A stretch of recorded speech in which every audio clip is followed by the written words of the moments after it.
Hello guys, welcome to study IAS YouTube channel. Sanjay Rathore. And आज हम break down करते हैं आज का जो हिंदू न्यूज़पेपर के कुछ इम्पोर्टेंट आर्टिकल थे। तो बिफोर दैट पहले हम देखते हैं कल का प्रीलिम्स बेस्ड क्वेश्चन था जिसमें आपसे पूछा गया था arrange these countries from north to south direction. तो all these four country have recently been in for some reasons. Okay, तो इनका जो मैप पे जो लोकेशन है वो देखना आपके लिए बहुत ज़रूरी हो जाता है। एंड इनके नेबरिंग कंट्रीज़ भी आपको देखना इसी पर्सपेक्टिव काफ़ी ज़रूरी हो जाता है, क्योंकि कई बार यूपीएससी जो है मैप बेस्ड क्वेश्चन। ठीक है, तो अगर मैं बात करूँ इस क्वेश्चन की, इस क्वेश्चन में बेसिकली अगर हम नॉर्थ टू साउथ आएंगे तो will first encounter Belarus which lies in Europe. Then we will encounter Libya that lies in of the Africa north. Then we will come across Sudan, also in Africa. Then we will come across Chile, that's in South America. Okay, so the correct order would be 4, 2, 1. Your correct answer would be option number C. Now, next, the prelims based question of today. So we recently discussed about INCOIS. हमने इसके बारे में INCOIS के बारे में discuss किया था। INCOIS जो है वो स्टैंड करता है Indian national centre for ocean information services. So consider the following with respect to INCOIS. First statement is it is an autonomous body under Ministry of Environment, Forest and Climate Change. आपका first statement है. The next statement is INCOIS is the nodal agency to provide tsunami advisory. ठीक है. So you have to choose which of the following which of the above statement is or are correct. ठीक है, तो ये आपके options है. इसका जो correct answer है कल का जो वीडियो है उसमें आपको मिलेगा, but you should please look for this question specifically, क्योंकि इनको इसके बारे में काफ़ी इंपॉर्टेंट डिटेल आई है। एंड इसका जो करेक्ट आंसर है आप प्लीज़ कमेंट बॉक्स में ज़रूर डालिएगा। ठीक है, नेक्स्ट अगर हम बात करें तो अन अकेडमी जो है एस्पायर का जो प्रोग्राम है उसमें कुछ चेंज किया है। सो अब ये जो मॉक टेस्ट होता था अब तक, all India free mock test, ये सिर्फ 10th और 25th को होता था। अब उसका जो डेट एक्सटेंड कर दिया गया, अब वो हर महीने की 1st, 10th, 25th and 30th को होगा। ठीक है, तो महीने में 4 बार आपको ये all India free mock test देखने को मिलेगा। नेक्स्ट, क्यों इसको देना आपके लिए बहुत ज़रूरी हो जाता है, and you should not miss this test. So because first you get all India rank, then test that is curated by the expert educators who have experience of UPSC CSE level का जो paper बनाने का जो experience in लोगों को है। और फिर जो है इसका जो टेस्ट एनालिसिस है वो भी टॉप एजुकेटर्स के द्वारा किया जाता है, और इसमें आपको एक डिटेल्ड परफॉर्मेंस रिपोर्ट मिलती है, कंपिटेटिव स्टैट्स मिलते हैं, so that you know that way you stand, आपकी प्रिपरेशन कितनी हुई है उसको एसेस करने का एक बहुत अच्छा तरीका है। Next, you win exciting prices in scholarship. Right, next अगर मैं एग्ज़ाम पैटर्न की बात करूँ तो जो फर्स्ट को होगा हर महीने की, so it will be a UPSC CSE पर based on current affairs only. ठीक है, एंड 10th और 25th को जो टेस्ट होगा that is prelims based GS1 paper. ठीक है, तो जैसा आप कन्वेंशनल यूपीएससी का पेपर देते हैं प्री का, वैसा ही पैटर्न रहेगा। एंड जो 30th को होगा that would be based on CSAT। ठीक है, ये कुछ इंपॉर्टेंट फीचर्स है इन डिफरेंट टेस्ट के। नेक्स्ट, स्कॉलरशिप और प्राइजेस की बात करें तो इसमें स्कॉलरशिप और प्राइजेस की जो वर्थ है that's around 15 lakh. And rank 1 to 3 को जो है यूपीएससी सीएससी का 6 मंथ सब्सक्रिप्शन मिलेगा। एंड रैंक 1 to 10th को उन्हें 10,000 अमेजोन वाउचर। रैंक 11 to 30 को 5,000 का वाउचर। एंड 31 to 50th को 3,000 रुपीज़ का वाउचर। तो ऑल इन ऑल आपके लिए बेनिफिशियल होगा, एक विन विन सिचुएशन ही है इस टेस्ट को देना। तो अगर सिलेबस की बात करूँ जीएस पेपर 1 की, प्रीलिम्स पेपर 1 की, तो उसमें ये कुछ सिलेबस है, इसको गो थ्रू कीजिएगा आप प्लीज़। और ये कुछ एक स्नैपशॉट है, जैसा डिटेल्ड एनालिसिस आपको मिलेगा कि आपने कितने करेक्ट किए, कितने रॉन्ग हुए, और सब्जेक्ट वाइज भी एनालिसिस, टॉपिक वाइज एनालिसिस भी आपको इसमें मिलेगा। ठीक है, so please take care of this and do give this test. All right, now let's get started with today's analysis.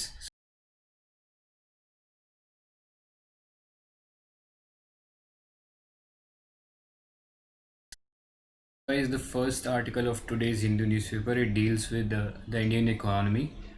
So basically it says that जो core sector है that has seen the lowest shrinking since, as you know, because of COVID-19 the Indian economy has come under severe stress.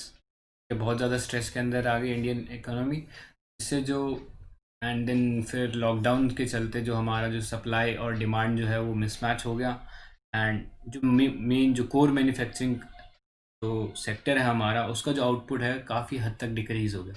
तो first let's see the core sectors of Indian economy. तो there are total 8 core sectors of Indian economy. These are those 8 component core sectors. जिस पहला electricity, then steel, then refinery products यानी जो petrol और crude oil से जो refined products निकलते हैं जैसे कि plastics and all those stuffs, तो ये इसके अंदर आते हैं. Next is crude oil, fifth is coal, six is cement, seventh is natural gas, fertiliser. ठीक है, तो ये 8 ड्राइवर्स हैं इंडियन इकोनॉमी के.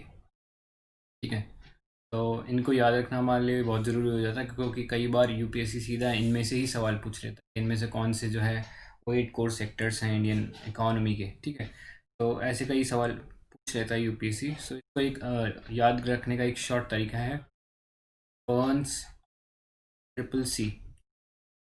F standing for fertilizer, E standing for electricity, R standing for refinery, N standing for natural gas, S standing for steel, C for crude oil, for coal, and then your C for cement. एक mnemonic है इसको याद रखने का 8 core sectors को. ठीक है, तो ये प्लीज़ याद रखिएगा. वापस आते हैं हम इस आर्टिकल के ऊपर. तो ये आर्टिकल कह रहा है कि सितंबर के महीने में जो डिक्लाइन था इन 8 कोर सेक्टर्स का दैट वाज ऑफ 0.8%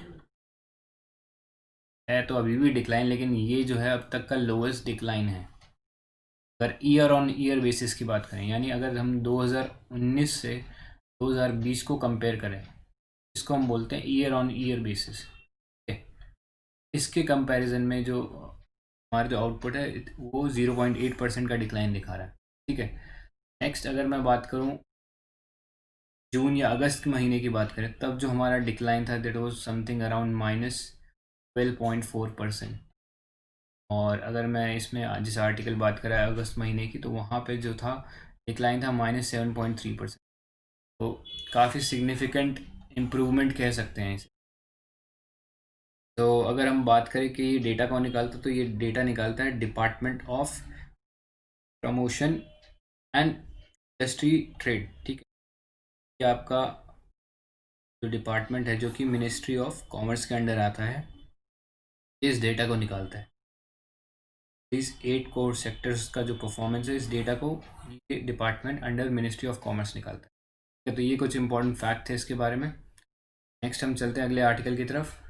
इसमें बात करी गई है कि सेंटर जो है has decided to set up a commission to tackle NCR pollution. ठीक है, तो अब तक जो एनसीआर पॉल्यूशन जो टैकल करने के लिए एक बॉडी हमारे पास थी वो थी ईपी, बारे में हमने कई बार बात करी है. Stand for environment pollution control authority. वो सुप्रीम कोर्ट मैंडेटेड अथॉरिटी थी. ठीक है, क्रिएटेड इन 1998. ऑलराइट, तो 22 ईयर्स से ये एग्जिस्टेंस में थी ये बॉडी. राइट, बट नाउ जो है सुप्रीम कोर्ट सेंटर है उसने एक नई बॉडी का एक पास किया है प्रोविज़न. तो बेसिकली एक ऑर्डिनेंस के थ्रू वो लाए हैं and now they are awaiting formal perusal by Supreme Court. यानी एक जो सुप्रीम कोर्ट का एक फॉर्मल कंसेंट को वेट करें, क्योंकि जैसा कि हम जानते हैं अभी कई सारी पिटीशन चल रही है पॉल्यूशन को लेके सुप्रीम कोर्ट में.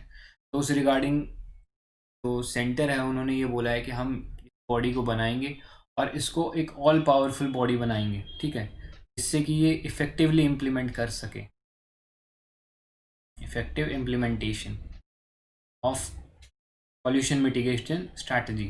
तो अभी क्या हो रहा है, हमारे पास बॉडी कई सारी थी, जैसे हमारे पास सीपीसीबी भी थी, सीए भी था, बट ये इफ़ेक्टिवली कंट्रोल नहीं कर पा रहे थे.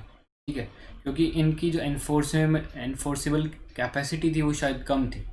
तो जो सेंटर ने अभी बनाई है commission for air quality management in NCR. ठीक है, ये एक कमीशन का गठन किया है और इसका अगर हम जुरिडिक्शन देखें तो नॉर्थ इंडिया का जो 4 इंपॉर्टेंट स्टेट्स हैं जो पोल्यूशन से काफ़ी ज़्यादा इफेक्टेड रहते हैं, जो कि है पंजाब, हरियाणा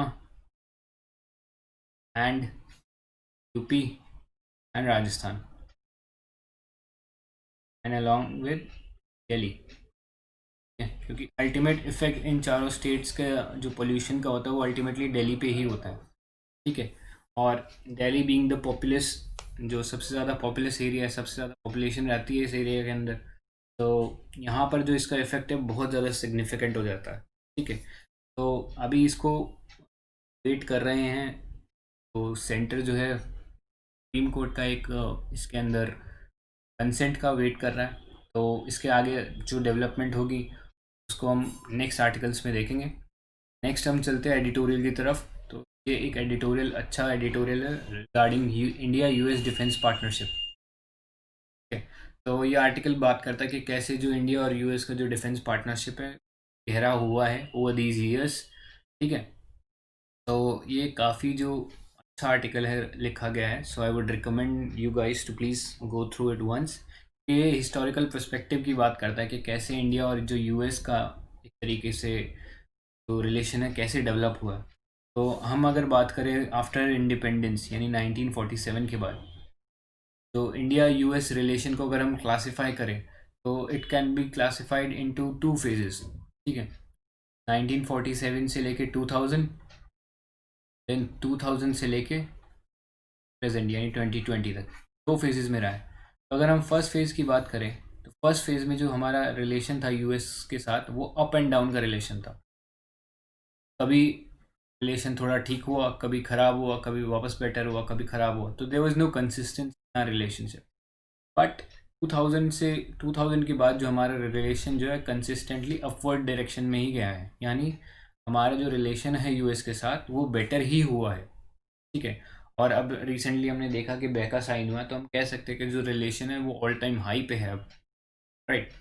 तो अगर मैं बात करूँ फर्स्ट फेज़ की, तो फर्स्ट फेज़ में क्या था कि जब इंडिया आज़ाद हुआ था तब एशिया के अंदर एक बड़ा डेमोक्रेटिक पावर जिसे सेटअप कह सकते हैं वो इंडिया ही था।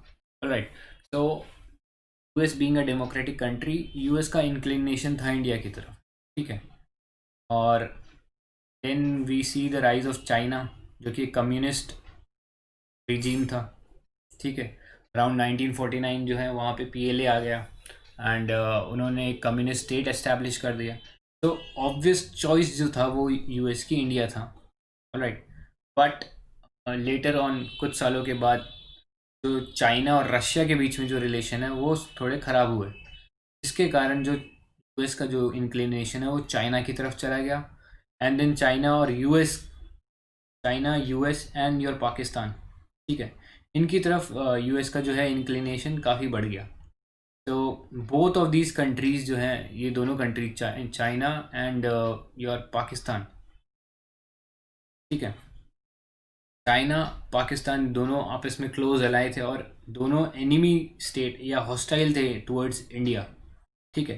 तो ऑटोमेटिकली यूएस के अगर रिलेशन चाइना और पाकिस्तान से बेटर हुए तो इस दौरान जो यूएस के जो रिलेशन है इंडिया के साथ ख़राब हुआ। और फिर 1971 का जो वॉर है, ठीक है, that was for liberation of Bangladesh, उसके अंदर जो यूएस है उसने साइड किया पाकिस्तान का, क्योंकि उन्होंने, हम जैसे जानते हैं, यूएस ने अपना जो एक नेवल फ्लीट है वो पाकिस्तान के फेवर में भेजा था। और इस दौरान फिर जो इंडिया को है, अब तक जो इंडिया नॉन अलाइनमेंट की पॉलिसी फॉलो कर रहा था, यानी किसी भी पावर ब्लॉक के साथ अलाइन नहीं हुआ था, चाहे वो यूएस हो या फिर यूएसएसआर हो, किसी के साथ अलाइन नहीं था। बट जब 1971 का वॉर हुआ तो इंडिया को अलाइन होना पड़ा लॉन्ग विद यूएसएसआर। ठीक है। और इंडिया ने साइन की treaty of peace and friendship with USSR. तो इससे जो एक नॉन अलाइनमेंट का जो पॉलिसी था, जो अब तक हम फॉरेन पॉलिसी में यूज कर रहे थे इंडिया, वो यहाँ पे ब्रेक अवे हो गया। राइट। तो यूएसएसआर के साथ अलाइन होते ही तो यूएस की हॉस्टिलिटी है हमारे खिलाफ और बढ़ गई, और फिर जो हमारे जो रिलेशन है ये ख़राब होते चले गए। देन अराउंड इन 1998 जब हमने पोखरन का जो टेस्ट किया था, जो न्यूक्लियर बॉम्ब का हमने टेस्ट किया था, इसके बाद जो है इकोनॉमिक सैंक्शंस लग गए थे इंडिया के ऊपर, जो कि यूएस ने लगाए थे। But the then foreign minister जो हमारे जसवंत सिंह थे, had recently passed away, उन्होंने काफ़ी सारी मीटिंग्स की दैट स्पैंड ओवर 2 years। उनके कारण जो है हमारे रिलेशन थोड़ा बेटर होना शुरू हुए, ठीक है। और ये जो सैंक्शन जो लगाई गई थी ये 2005 में हट गई थी, ठीक है। और एक कारण इसका ये भी कह सकते हैं कि जो एलपीजी रिफॉर्म्स इंडिया ने किए थे उससे जो इंगेजमेंट है इकोनॉमिक लेवल पे यूएस और इंडिया का बहुत सिग्निफिकेंट हो गया, ठीक है। एक ये भी कारण है कि क्यों 2005 में जो है ये सैंक्शंस को हटा लिया गया। एंड फिर 2008 के अंदर सिविल न्यूक्लियर डील हुई बिटवीन इंडिया एंड यूएस,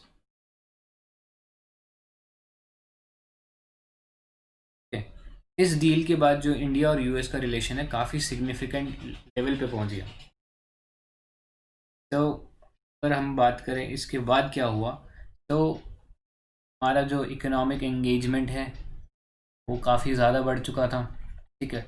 और डिफेंस प्रोक्योरमेंट की बात करें तो 2005 से पहले हमने अराउंड $400 million का डिफेंस इक्विपमेंट परचेज किया था फ्रॉम यूएस, ठीक है।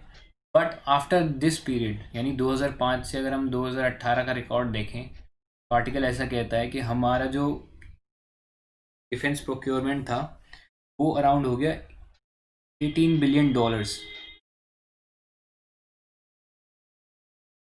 ठीक है। तो आप देखिए $400 million से $18 billion कितना सिग्निफिकेंट राइज हुआ है। तो ये दर्शाता है कि कैसे हमारा जो रिलेशन है डेवलप हुआ। अपार्ट फ्रॉम दैट हमारा जो आर्मीज़ है दोनों कंट्रीज़ की उनके बीच में तरह तरह की एक्सरसाइज होने लग गई, जैसे मालाबार स्टार्ट हुआ, ठीक है। Then we recently saw tiger triumph जो कि एक ट्राई सर्विस एक्सरसाइज है दोनों कंट्रीज़ की, जो आर्मी नेवी एंड एयरफोर्स उनके बीच में ये एक्सरसाइज है। देन युद्ध अभ्यास हम करते हैं जो कि हमारा मिलिट्री के बीच में जो एक्सरसाइजेज हैं दोनों कंट्रीज़ की वो है, ठीक है। तो ये कुछ इंपॉर्टेंट फीचर्स हैं जो एक्सरसाइज के फॉर्म में हम देखते हैं। नेक्स्ट अगर हम बात करें तो अगर स्ट्रैटेजिक इंपॉर्टेंस की बात करें तो यहाँ पे हमने 4 फाउंडेशनल एग्रीमेंट्स देखे थे रिसेंटली, ठीक है। जिसमें से एक जो क्या बेका जो है वो रिसेंटली साइन किया गया था। अगर मैं उनको एक शॉर्ट में पुट कर दूँ तो पहला था जिसोमिया, ठीक है, जिससे कि टेक्नोलॉजी ट्रांसफ़र होना था। नेक्स्ट हमने देखा कि लेमोवा साइन हुआ जिससे कि लॉजिस्टिक्स जो है दोनों कंट्रीज़ के डिफेंस फोर्स के बीच में वो शेयर होगा। नेक्स्ट हमने देखा कॉमकासा जो कि बेसिकली एक सिक्योर कम्युनिकेशन सिस्टम्स प्रोवाइड करेगा बिटवीन बोथ दीज आर्मीज। नेक्स्ट अगर हम बात करें जो रिसेंटली साइन हुआ बेका, जिससे कि दोनों कंट्रीज जो है आपस में जियो स्पेशियल इंफॉर्मेशन को शेयर कर पाएंगे, जिससे कि एक बोलते प्रिसीजन टारगेटिंग कर पाना ईजी हो जाएगा दोनों कंट्रीज़ की आर्म फोर्सेस के लिए, ठीक। और इसमें ये बात करता है कि जो यूएस ने रिकॉग्नाइज किया इंडिया को as a major defence partner, right, in 2016। तो ये एक मेजर टर्न अराउंड था बिकॉज ऐसा स्टेटस जो है ये status was unique to India only, ठीक है। तो इससे क्या होना था कि बहुत जो क्लासिफाइड इंफॉर्मेशन है इस टैग के थ्रू हमें जो बहुत क्लासिफाइड इंफॉर्मेशन है ऑफ यूएस आर्म फोर्सेस या उनके जो डिफेंस इक्विपमेंट है उनकी बहुत क्लासिफाइड इंफॉर्मेशन इंडिया को दी गई, अलॉन्ग विद बेस्ट प्रैक्टिसेस भी पास ऑन की गई, ठीक है। तो इससे जो है हमारा जो डिफेंस एंगेजमेंट है वो ऑल टाइम हाई पे चला गया। नेक्स्ट अगर मैं बात करूं तो इससे एक चीज़ और हुई कि रिसेंटली हमने देखा कि क्वाड साइन अप किया गया। तो क्वाड से बेसिकली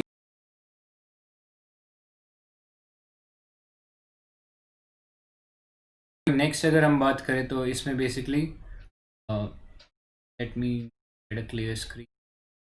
तो नेक्स्ट अगर हम बात करें तो रिसेंटली हमने देखा कि क्वाड जो है एक तरीके से फॉर्मल अलायंस बन गया between India, US, Australia and Japan, right. तो इससे जो स्ट्रैटेजिक इम्पोर्टेंस है इंडिया का और इंडिया का जो रिलेशन है विद यूएस ये भी काफ़ी इंक्रीज़ हो गया। देन तो यूएस ने जो civil nuclear deal sign up करी थी उससे जो इंडिया का जो न्यूक्लियर सप्लाई को एक्सेस है और जो सेंसिटिव इंफॉर्मेशन है रिगार्डिंग न्यूक्लियर एनर्जी और with regards to some weapons वो भी खुल गया काफ़ी easily. India has US has been consistently backing India's bid for NSG जो कि है न्यूक्लियर सप्लाई ग्रुप. उसके लिए भी यूएस इंडिया को हेल्प कर रहा है. देन नेक्स्ट जो ऑस्ट्रेलियन ग्रुप है उसमें भी इंडिया को यूएस की वजह से एक तरीके से एक्सेस मिला है. देन एमटीसीआर जो कि मिसाइल टेक्नोलॉजी कंट्रोल रिजीम है उसके अंडर भी इंडिया को एक्सेस मिला. एंड देन पैसेनार एग्रीमेंट है. ठीक है, तो ये सब स्ट्रैटेजिक इंपॉर्टेंस की जो ऑर्गेनाइजेशन है इसके अंदर इंडिया और यूएस के जो रिलेशनशिप जो अच्छे हुए हैं उनका इफेक्ट ये हुआ कि इंडिया को इन ग्रुप्स में जो है मेंबरशिप मिली. एनएसजी के अंदर इंडिया को अभी भी मेंबरशिप नहीं मिली है बिकॉज ऑफ चाइना. चाइना ये बोल रहा है कि जब तक एनपीटी नहीं साइन होगा इंडिया के द्वारा तब तक जो है it's not beneficial for India to join. और वो ऐसा भी कहता है अगर इंडिया ज्वाइन करेगा तो फिर पाकिस्तान भी ज्वाइन करना चाहिए. कि पाकिस्तान को ब्रिड को जो है इंडिया के साथ क्लब करने की कोशिश कर रहा है चाइना. अभी तक चाइना के रेजिस्टेंस की वजह से इंडिया को एनएसजी में मेंबरशिप नहीं मिली है. राइट, तो ये कुछ इंपॉर्टेंट इन्फॉर्मेशन थी जिससे ये आर्टिकल डील करता है. अब नेक्स्ट आर्टिकल की तरफ हम चलते हैं. तो ये बात करता है गैप्स इन लर्निंग. सो ये भी एक एडिटोरियल पेज पे आर्टिकल आया था और ये बेसिकली डील करता है with annual status of education report जो कि अभी 2020 में रिसेंटली रिलीज़ करी गई थी. तो इसका बेसिकली जो रिज़ल्ट था वो थोड़ा शॉकिंग था हमारे लिए क्योंकि ये जो रिपोर्ट जो आई है ये कोविड-19 के इफ़ेक्ट जो हैं उसको एक तरीके से हमारे सामने रख रही है. ठीक, तो इससे थोड़े कुछ शॉकिंग फैक्ट्स हैं. बेसिकली इसके अंदर ऐसा बोला गया कि ये जो रिपोर्ट थी has covered 26 state and 4 union territories. ठीक है, एंड इसमें एक शिफ्ट पाया गया from private to government institution of about 5 percentage point over 2018. तो basically there was shift towards government schools. ठीक है, यानी जो पेरेंट्स हैं या जो गार्जियंस हैं उन्होंने प्रेफर किया गवर्नमेंट स्कूल्स में डालना अपने जो बच्चे हैं उनको ओवर प्राइवेट स्कूल. ठीक है, क्योंकि हम देख रहे हैं कि जो गवर्नमेंट स्कूल में जो दाखिला हो रहा था बच्चों का वो सिग्निफिकेंटली इंक्रीज किया as compared to private school. ठीक है, तो ये एक डिफरेंट फैक्ट था इसके अंदर. Then there was also rise in students not being enrolled. यानी ऐसे स्टूडेंट्स जिन्होंने एनरोलमेंट नहीं कराया किसी इंस्टीट्यूट किसी स्कूल के अंदर ऐसे बच्चों का भी जो है परसेंटेज जो है वो राइज किया. और इसका कारण मतलब क्या कारण बताया गया इसके अंदर कि कुछ केसेस में उन्होंने ड्रॉप आउट कर दिया, कुछ केसेस में उन्होंने एडमिशन ही नहीं लिया. ठीक है, तो ये जो है हमारे लिए एक बहुत सीरियस सिचुएशन है, एक सीरियस कंसर्न है हमारे लिए कि अगर हमारा यूथ जो है वो अगर हम उसको एजुकेशन नहीं दे पा रहे हैं तो आगे चल के उसकी जो प्रोडक्टिविटी है वो सिग्निफिकेंटली डिक्रीज़ हो जाएगी. ठीक है, तो इसके अगर हम कारण की बात करें तो कोविड-19 में जो लॉकडाउन हुआ उसके चलते स्कूल प्रॉपरली खुले नहीं हैं कई रीजन्स में जिसके कारण जो है बच्चों का जो एक्सेस है टू स्कूल वो ख़त्म हुआ. ठीक है, जिसके इसका कारण है कि हम देख रहे हैं कि जो स्टूडेंट्स हैं उनका एनरोलमेंट कम हुआ है. नेक्स्ट ये बात करता है डिजिटल डिवाइड की. सर्वे में ऐसा पाया गया कि 43% of the student in government school had no access to smartphone. तो कोविड-19 में हम जैसा कि जानते हैं कि सब लोग जो है वो ऑनलाइन ही पढ़ रहे हैं. मीडियम स्मार्टफोन, आप भी जो पढ़ाई कर रहे हैं वो थ्रू स्मार्टफोन ही कर रहे हैं इस वक्त. तो देखा गया कि जो ऑलमोस्ट 43% जो स्टूडेंट्स हैं उनके पास एक्सेस ही नहीं था स्मार्टफोन का. ठीक है, तो एक सीरियस सिचुएशन आ जाती है. और जिनके पास था उन्होंने most of the those people who had access to sorry smartphone तो उन्होंने जो अपना इंस्टीट्यूशन से जो डेटा एक्सेस किया वो किया थ्रू व्हाट्सएप. ठीक है, सो ये भी दिखाता है कि हमारे पास एक प्रॉपर सेटअप नहीं था प्रिपेयर्ड इसके लिए ताकि हम ऐसी सिचुएशन से डील कर सकें. ठीक है, नेक्स्ट हम बात करें नेक्स्ट पॉइंट की. तो only half of the children got help with studies at home. A third got material from teacher. यानी ऑलमोस्ट 33% बच्चे हैं उन्हें टीचर से कोई मटेरियल मिला है. और 60% थे बच्चे जिन्होंने टेक्स्ट बुक यूज, यानी 40% बच्चों के पास टेक्स्ट बुक ही नहीं थी. पढ़ाई कैसे करेंगे. ठीक है, तो ये कुछ बहुत ही सीरियस कंसर्न है जो इसके अंदर हमें देखने मिली. और सिंस कोविड-19 अभी ख़त्म नहीं हुआ है, ये पता नहीं कितना आगे तक जा सकता है, तो इट्स बेटर टू ये जो गैप्स हैं इनको हमें फिल अप करना पड़ेगा, ठीक, इसकी ये बात करता है। तो इसमें एक आइडिया ये देता है कि जो एजुकेशनल वीडियोस का जो कंसेप्ट है उसको ऐसा नहीं कि सिर्फ कोविड-19 के अंदर ही चलता रहना चाहिए, ये जो है एक लॉन्ग टर्म इनिशिएटिव की तरह लिया जा सकता है, जिससे जो लर्निंग आउटकम है बच्चों का उसको इम्प्रूव किया जा सके, ठीक है।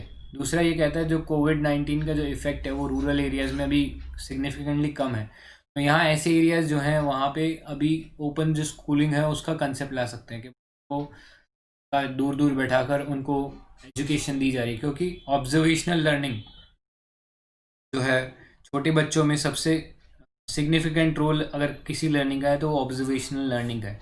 तो ये कुछ कंसेप्ट थे जिनके बारे में ये आर्टिकल डील करता है। नेक्स्ट अगर हम आर्टिकल देखें तो ये बात करता है लेस पॉल्यूशन मोर सॉइल फर्टिलिटी। ये बेसिकली जो स्टबल बर्निंग का जो इशू है उससे डील करता हुआ ये आर्टिकल है, ये भी एडिटोरियल पेज पे आया था। तो ये एक तरीके से हिस्टोरिकल पर्सपेक्टिव देता है और काफ़ी अच्छा आर्टिकल है।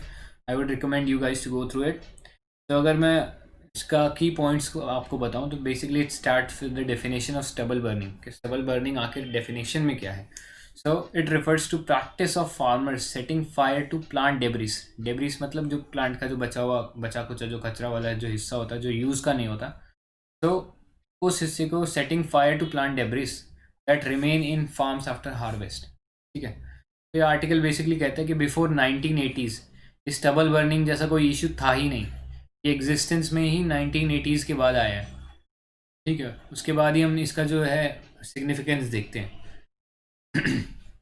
तो बेसिकली क्या होता है कि ग्रीन रेवोल्यूशन, इसकी वजह से हम जानते हैं हमारा स्पेशली जो नॉर्दर्न इंडिया है उसको इससे बहुत ज़्यादा एडवांटेज मिला। और हम देखते हैं यहाँ पे जो राइस था ऑफ व्हीट एंड राइस, इसका सिग्निफिकेंट कल्टीवेशन हुआ इस पीरियड में। इसके कारण क्या है, और मैकेनाइज्ड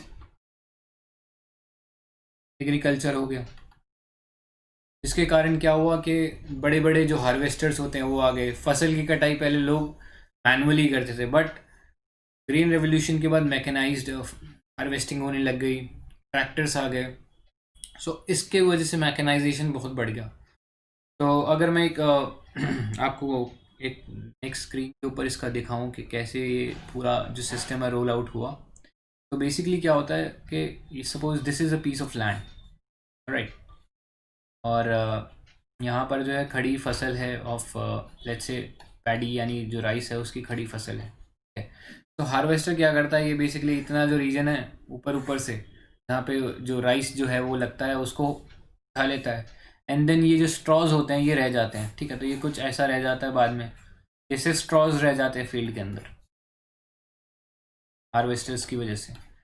देन इन ये जो स्ट्रॉज जो होते हैं इनको हटाने के लिए जो फार्मर्स जो है उन्हें बर्न कर देते हैं,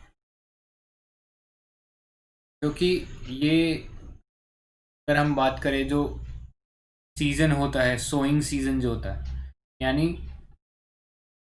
जो हार्वेस्टिंग हुई है उसके बाद जो सोइंग सीज़न, जो नेक्स्ट क्रॉप को सो करने का जो सीज़न होता है उसका जो टाइम लिमिट होता है वो 20 से 22 दिन ही होता है, ठीक है। तो एक बहुत नैरो पीरियड होता है और ये सबके लिए वेरी करता है, किसी के लिए 10 दिन भी हो सकता है, किसी के लिए 12 दिन भी हो सकता है, वो डिपेंड करता है उन्होंने कितनी जल्दी सोइंग करी और फिर कितनी जल्दी हार्वेस्टिंग करी, ठीक है। तो ये सबके लिए वेरी करता है, बट ओवरऑल ये एक बहुत नैरो पीरियड होता है जिसके दौरान for farmer to cut out these straws manually या through by means of machine, ये जो था एक कॉस्टली और एक टाइम कंज्यूमिंग अफेयर था, ठीक है। तो किसान को ना पैसा खर्च करना पड़े और ना उसका टाइम जाए उसके लिए, वो इसको बर्न कर देता था। तो उससे जो था फार्मर के लिए तो इजी हो जाता था, बट लॉन्ग टर्म में जो फार्मर है और जो कम्युनिटी है उनको नुकसान होता था। फार्मर को नुकसान कैसे होता था, क्योंकि जो सॉइल का जो ऑर्गेनिक कंटेंट है या जो ऑर्गेनिक जो एनवायरनमेंट है, माइक्रो एनवायरनमेंट है सॉइल का, वो डिस्ट्रॉय हो जाता था, क्योंकि जो सॉइल के माइक्रो ऑर्गेनिजम्स हैं वो इस फायर को रेजिस्ट नहीं कर पाएंगे, ठीक है। दूसरा अगर कम्युनिटी की बात करें तो ये इससे पॉल्यूशन क्रिएट होता है, harmful gases like sulphur dioxide nitrogen dioxide. तो इस टाइप की जो हार्मफुल गैसेज है इससे प्रोड्यूस होती हैं स्टबल बर्निंग से। ठीक है, तो जो दिल्ली एनसीआर का केस देखें तो काफ़ी सीवियर कंडीशन हो जाती है, क्योंकि ये जो पैडी का जो हार्वेस्टिंग सीजन है और ये जो स्टबल बर्निंग का जो पीरियड है ये usually around onset of winter, यानी नवंबर के आसपास, नवंबर अक्टूबर के आसपास ये शुरू हो जाता है। ठीक है, और ये कंडीशन होती है विंटर की, जहाँ पे कि जो विंड कंडीशन है वो प्रिटी मच स्टेबल हो जाती है। ठीक है, तो जो दिल्ली में आके ये जो विंड जो स्टेबल हो जाती है, जिसके कारण सारा जो पोल्यूशन है from these 4 states, that is UP, Rajasthan, then Haryana and Punjab, यहाँ से आके जो स्टबल बर्निंग का जो पोल्यूटेंट्स है यहाँ दिल्ली में आके इकट्ठा हो जाता है, दिल्ली एनसीआर का जो रीजन है, जिसके कारण यहाँ सीवियर प्रॉब्लम हो जाती है, मतलब रेस्पिरेशन की जो प्रॉब्लम है बहुत सीवियर हो जाती है। ठीक है, सो ये कुछ हम कह सकते हैं कि नुकसान हैं स्टबल बर्निंग के। ठीक है, बट अब रिसेंटली अगर हम सोल्यूशंस की बात करें, सोल्यूशन क्या लेके आई है गवर्नमेंट? सोल्यूशन जो लेके आई है, सबसे पहला हैप्पी सीडर्स। ठीक है, ये मशीन बेसिकली क्या करती है कि जो फील्ड के ऊपर जो स्ट्रॉज जो होते हैं, यानी जो बचे कुछ हिस्से रह जाते हैं आफ्टर हार्वेस्टिंग, उनको ये जो मशीन होती है ये फ्लैट कर देती है। ठीक है, मशीन जो होती है इनको फ्लैट कर देती है, जिससे कि ये कुछ इस तरीके से ज़मीन के ऊपर दब जाते हैं, ऐसे ऐसे ऐसे। और साथ ही साथ जो है हम इसके अंदर सोइंग भी कर सकते हैं, यानी जो अगला अगर हम बात करें कि जो विंटर सीज़न जो होता है, जो कि राबी सीज़न कह रहा था आपका, तो इसके अंदर यूजुअली जो है यहाँ की किसान, जो नॉर्थ इंडिया के किसान है, वो वीट उगाते हैं, because wheat is conducive to low temperature, और विंटर में लो टेम्परेचर जो है इसको फेवर करता है वीट को, यूजुअली वीट उगाया जाता है। तो हैप्पी सीडर के साथ साथ आप इसके अंदर जो वीट है उसकी सोइंग भी कर सकते हो। ठीक है, और ऊपर जो ये जो स्ट्रॉ का जो एक लेयर बन जाता है, उससे जो सॉइल का जो मॉइस्चर है वो प्रोटेक्टेड रहता है।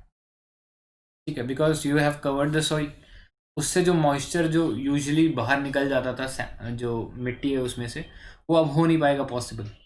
ठीक है, तो इससे जो पानी की जो खपत है, तो वाटर कंजम्पशन है वो लोअर होगी। ठीक है, तो बहुत सारे एडवांटेज हैं इस मशीन के। ठीक है, वाटर कंजम्पशन जो है वो लोअर होगी इससे, तो ये कुछ एडेड एडवांटेज है हैप्पी सीडर के। नेक्स्ट अगर हम बात करें तो अलग अलग गवर्नमेंट से, since it's a costly machine, ठीक है, तो जो फार्मर है जिसके पास अब तक एक फ्री ऑफ कॉस्ट ऑप्शन था कि बस इसको स्ट्रॉस को जला दो, सेट देम ऑन फायर। ठीक है, तो ये कॉस्ट इफेक्टिव सोल्यूशन था, बट इन्होंने इसको एक तरीके से इंसेंटिवाइज करने के लिए, पंजाब की गवर्नमेंट हो गई या जो हमारी सेंटर की गवर्नमेंट हो गई, उन्होंने क्या किया, कस्टम हायरिंग सेंटर का एक कंसेप्ट लेके आए, जहाँ पे आप जो है मशीन्स को, इस टाइप की जो मशीनरी है हैप्पी सीडर की, वो एक कॉरपोरेशन के कोऑपरेटिव के तौर पे उन्हें प्रोवाइड करा सकते हो, जहाँ से फिर जो कस्टमर है वो उन्हें अपनी डिमांड के हिसाब से ले सके रेंट के ऊपर। ठीक है, तो जैसे ऊबर ओला टैक्सी होती है, उसी तरह का आइडिया है कस्टम हायरिंग सेंटर में, यानी आपको सपोज़ कोई मशीनरी चाहिए तो आप जाके यहाँ पे लेके आ सकते हो रेंट पे। और दूसरा जो है, गवर्नमेंट ने इनके ऊपर हैवी सब्सिडीज़ भी दी है। ठीक है, subsidies of around two like 80% तक सब्सिडीज़ दी गई हैं। ठीक है, और कोऑपरेटिव्स प्रमोट करे गए हैं इस सेक्टर में इन्वेस्टमेंट के लिए। ठीक है, तो सारा का सारा जो रोल है वो बेसिकली सिर्फ गवर्नमेंट पे ना पड़े और लोग भी रिस्पॉन्सिबिलिटी लें, यानी पीपल सेंट्रिक रिस्पॉन्सिबिलिटी भी बने। तो ये जो कस्टम हायरिंग सेंटर है इसको प्रमोट किया गया है इस आइडिया के अंडर। ठीक है, नेक्स्ट अगर हम बात करें तो इसके अंदर जो है रिसेंटली हमने एक डेवलपमेंट देखा है, जो हमारा इंडियन एग्रीकल्चर रिसर्च इंस्टीट्यूट है। ठीक है, एक प्रीमियर इंस्टीट्यूट है बेस्ड इन पूसा, दिल्ली। तो इस इंस्टीट्यूट ने जो है रिसेंटली एक वो एक है पूसा डिकम्पोजर नाम का एक सोल्यूशन प्रोवाइड किया है। तो इसके अंदर बेसिकली 4 टैबलेट्स हैं, जो कि एक एक्सट्रैक्ट के तौर पे तैयार किया गया फ्रॉम अ फंगी, यानी एक फंगस से हमने कुछ एक्सट्रैक्ट निकाला है और उससे हमने ये पूसा डिकम्पोजर तैयार किया है। ठीक है, तो इससे बेसिकली क्या होगा, जो स्ट्रॉज जो होती हैं फील्ड के अंदर, उनके ऊपर अगर इनका छिड़काव किया जाए तो वो जो डिकम्पोजिशन है इनका बहुत फास्ट हो जाएगा। ठीक है, तो ये कुछ एडवांटेजेस हैं जो अभी रिसेंटली के टाइम में हमने देखी हैं, बट ये अभी इफेक्टिवली इम्प्लीमेंटेशन से दूर है, क्योंकि हम देख रहे हैं अभी भी दिल्ली में पॉल्यूशन राइज हो रहा है। और अगर हम बात करें स्टबल बर्निंग की, तो स्टबल बर्निंग को जो है एक ऑफेंस के तौर पर आईपीसी के अंदर डाल दिया गया था। ठीक है, तो अगर बात करें स्पेसिफिकली सेक्शन की, section 188 of Indian Penal Code and Air Act जो है ऑफ 1981, उसके अंदर स्टबल बर्निंग जो है वो एक ऑफेंस है। तो हमने कई बार देखा है कि कई जो किसान हैं उनके ऊपर इस ऑफेंस के अंडर केस भी हुआ है। ठीक है, नेक्स्ट अगर एक बात करूँ कि स्टबल बर्निंग के इफ़ेक्ट्स की, तो टेरी जो हमारा द एनर्जी रिसोर्सेज इंस्टीट्यूट है, उसने एक रिपोर्ट निकाली थी 2019 में। इसमें ऐसा कहा गया था कि एयर पोल्यूशन जो है in Delhi and parts of north India was 20 times higher than safe threshold as prescribed by WHO। ठीक है, तो एक स्टबल बर्निंग की वजह से जो एयर क्वालिटी है वो 20 टाइम्स वर्स हो जाती है। तो ये कुछ इंपॉर्टेंट डिटेल्स थी इसके अंदर, और क्या जो स्टबल बर्निंग के ऊपर जो सोल्यूशन है उसके बारे में भी हमने बात करी। नेक्स्ट हम चलते हैं अगले आर्टिकल की तरफ। तो ये आईआर से रिलेटेड एक हमारा अच्छा आर्टिकल है। तो ये बेसिकली डील करता है कि जो प्रॉब्लम्स अभी एग्जिस्ट हो रही हैं, या जो प्रॉब्लम्स अभी जो राइज हो रही है बिटवीन टर्की एंड फ्रांस, उनके बारे में ये डिस्कस करता हुआ ये एक आर्टिकल है। सो जैसा कि आप न्यूज़पेपर पढ़ रहे होंगे तो आपने सुना होगा शार्ली हेब्दो नाम की एक मैगज़ीन है। तो ये एक फ्रेंच बेस्ड मैगज़ीन है। एक बेसिकली सटायरिकल, या जिसको बोलते हैं ना कि तरीके से पॉलिटिकली मोटिवेटेड एक कार्टून बेस्ड मैगज़ीन है। ठीक है, तो ये बेसिकली कार्टून्स निकालते हैं फ़नी टाइप के छोटे छोटे। तो बेसिकली अगर बात करूँ तो ये शार्ली हेब्दो जो है, इसका अगर न्यूज़ के टर्म्स में बात करूँ तो ये पहली बार न्यूज़ में आया था 2015 के आसपास। उन्होंने बेसिकली क्या किया था, प्रॉफिट मोहम्मद का एक कार्टून बनाया था। उसके बाद इनके ऑफिस के ऊपर हमला हुआ, जहाँ पर अराउंड 12 से 13 जो यहाँ पे जर्नलिस्ट थे या जो आर्टिस्ट थे को मार दिया गया बाई सम इस्लामिक रेडिकलिस्ट। ठीक है, सो इसके बाद एक ह्यूज अप्रोर हुआ, और हमने देखा कि काफ़ी कुछ क्रैकडाउन किया गया in France against these Islamic radicalist. Then recently 2020 ऐसे ही कुछ कार्टून जो हैं by a middle school teacher, का नाम था सैम पैटी, उन्होंने अपनी क्लास में दिखाए। ठीक है, वही कुछ जो कैरिकेचर्स या जो कुछ कार्टून जो शार्ली हेब्दो ने बना रखे थे, वैसे ही कुछ जो कार्टून्स हैं सैम पैटी ने अपनी क्लास में दिखाए। तो इससे जो कुछ रेडिकल आउटफिट हैं, उन्होंने बाद में इनका एग्जीक्यूशन कर दिया, मतलब एक नाइफ अटैक में इनको मार डाला। तो इससे जो है एक तो फ्रेंच प्रेसिडेंट है इमैनुअल मैक्रोन, उन्होंने एक स्टेटमेंट दिया कि हम जो है एक फ्री कंट्री हैं और यहाँ पे सबको बोलने का राइट है, और हम आगे भी कार्टून बनाते रहेंगे।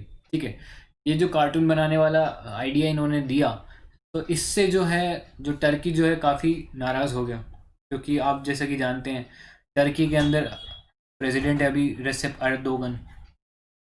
ठीक है, ये अपने आप को एक तरह से नियो ऑटोमन एम्पायर, उसका एक तरीके से रिप्रेजेंटेटिव मान रहे हैं, या वैसी फॉरेन पॉलिसी जो है उसको फॉलो करना चाह रहे हैं। ठीक है, तो इंटरनेशनल उसमें हम कहते हैं कि ये अपने आप खलीफा की तरफ दिखाना चाह रहे हैं। ये कुछ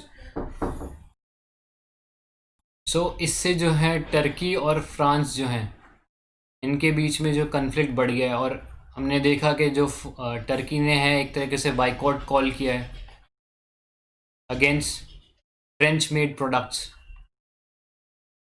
ठीक है, फ्रेंच गुड्स के अगेंस्ट एक तरह से बाइकआउट का कॉल दे दिया है।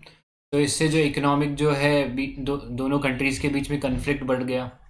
ठीक है, बट अगर हम ओवरऑल देखें तो ये रिलेशन जो है ये वर्स जो हुआ है, जो ऑल टाइम लो पर चला गया, वो सिर्फ इस कार्टून इंसिडेंट की वजह से नहीं हुआ है। ये एक बहुत ब्रॉड एक जियो पॉलिटिक्स सिचुएशन है। अगर हम बात करें कि इसके और कई डायमेंशन हैं, जैसे कि लीबिया, तो लीबिया में जो अब तक हम देख रहे थे एक टाइप से एक सिविल वॉर टाइप की जो सिचुएशन चल रही थी बिटवीन टू फैक्शंस। एक तो था जो ट्रिपली, जो कि लीबिया की कैपिटल है, वहाँ की जो एक गवर्नमेंट बनाई गई है जिसको बैक कर रहा है टर्की। ठीक है, एक पैरेलल गवर्नमेंट है जो कि एक टॉब्रुक बेस्ड गवर्नमेंट है, एक पैरेलल गवर्नमेंट है। उसको जो है हमारा जो ये जो फ्रांस है ये इसको बैक कर रहा है। ठीक है, तो दोनों एक दो अपोजिट जो राइवल पार्टीज हैं उनको बैक कर रहे हैं। ठीक है, दूसरा एक जो यहाँ पर जो राइवल जो फैक्शन है वो है जनरल खलीफा हफ्तार के जो एक आर्मी है, वो भी अगेंस्ट है ट्रिपली के, तो फ्रांस जो है उसको भी बैक कर रहा है। ठीक है, सो इसलिए जो है लीबिया के अंदर इन्फ्लुएंस के ऊपर चलते हुए फ्रांस और टर्की के बीच में कन्फ्लिक्ट चल रहा है। ठीक है, क्योंकि लीबिया जो है एक सिग्निफिकेंट ऑयल प्रोड्यूसर कंट्री, सो दोनों कंट्री चाहते हैं कि उनका कुछ ना कुछ इन्फ्लुएंस हो इसके अंदर। दूसरा हमने देखा जो बहुत रिसेंटली, अगर आप न्यूज़पेपर पढ़ रहे हो so you must have seen that Turkey came in conflict with Greece and Cyprus, क्योंकि जो टर्की था ये एक्सप्लोरेशन करना चाह रहा था in Mediterranean sea of oil and natural gases. ठीक है, तो इस दौरान ये जहाँ पर एक्सप्लोरेशन कर रहा था वो कन्फ्लिक्ट में आ गया ग्रीस और साइप्रस के जो टेरिटोरियल जूरिडिक्शन है उसके अंडर। तो कन्फ्लिक्ट चल रहा था, टर्की ने फोर्स यूज़ करने की कोशिश की कि ज़बरदस्ती अपना जो एक्सप्लोरेशन है उसको कंडक्ट करने की कोशिश की। तो उसको उसको एक तरीके से एक एज अ कन्फ्लिक्ट देखा गया, और फिर जो फ्रांस है वो सपोर्ट में आ गया ग्रीस एंड साइप्रस के, क्योंकि ये जो दो कंट्रीज़ हैं ये यूरोपियन यूनियन के अंडर आती हैं। ठीक है, तो फिर फ्रांस ने जो है अपने जो राफेल जेट्स हैं और कुछ नेवल शिप्स हैं यहाँ डिप्लॉय कर दिए। तब भी ये जो दोनों कंट्रीज़ हैं आपस में कन्फ्लिक्ट पे आ गए थे। ठीक है, और देन अगर मैं बात करूँ और एक और अगर मैं रीसेंट कन्फ्लिक्ट की बात करूँ, तो जैसे कि आप पढ़ रहे होंगे तो अर्मीनिया और अज़रबैजान का जो कन्फ्लिक्ट चल रहा है, ठीक है, उसके अंदर भी ये दोनों कंट्रीज़ एक दूसरे के आमने सामने। अज़रबैजान जो है एक मुस्लिम बेस्ड कंट्री है, तो टर्की अपने आप को एक ऑटोमन एम्पायर या जो मुस्लिम्स का जो है एक तरीके से प्रीचर दिखाने के लिए वो ऑटोमेटिकली अज़रबैजान की साइड में चला गया। और अर्मीनिया एक क्रिश्चियन बेस्ड कंट्री है, और फ्रांस का थोड़ा बहुत इन्फ्लुएंस यहाँ अर्मीनिया की तरफ चला गया। ठीक है, तो मल्टीपल इंस्टेंसेस है, मल्टीपल डिमेंशंस में ये दोनों कंट्रीज आपस में दूसरे के आमने सामने आ गई। और शार्ली हेब्डो जो है एक रीसेंट क्रिटिकल पॉइंट था, जिसके बाद हमने देखा कि दोनों कंट्रीज़ ने एक दूसरे के यहाँ से अपने एम्बेसडर्स कॉल कर लिए, वापस बुला लिए। तो ये कुछ इंपॉर्टेंट डिटेल्स थी जो आर्टिकल ये डील करता है। So that's all for this lecture. I hope you learned something of value today. And if you did, then please like, share, subscribe to this channel. Thank you. Bye-bye.